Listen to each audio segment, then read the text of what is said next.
Good morning. I'm Joe Brusuela, Senior Economist at Bloomberg LP, with your Bloomberg Economic Brief Morning Cup of Joe. Okay, so following the soft April employment report and the elections in France, Greece, and Germany over the weekend, investors are likely to be looking to ascertain the sense of risk in the market and to the overall economic outlook going forward. Now, U.S. economic reports in March and April generally indicated that there's been a further deceleration of the economy.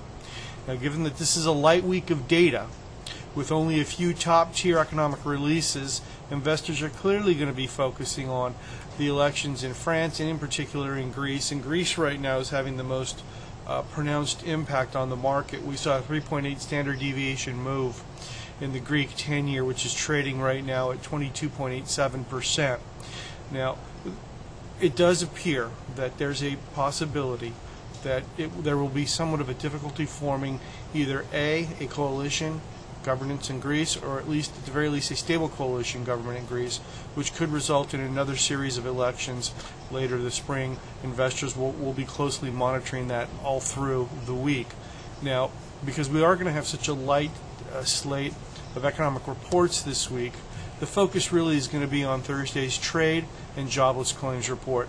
A wider than expected deficit for U.S. trade in March would result in a downward revision to Q1 GDP.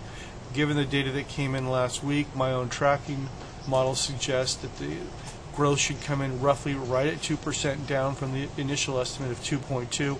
And of course, investors are going to be watching that jobless claims report very closely to see if there's any upward revisions after last week's sharp fall in the headline number. Now, that's pretty much it for this week. I'm Joe Brusuelas. It's been your Bloomberg Economic Brief Morning Cup of Joe.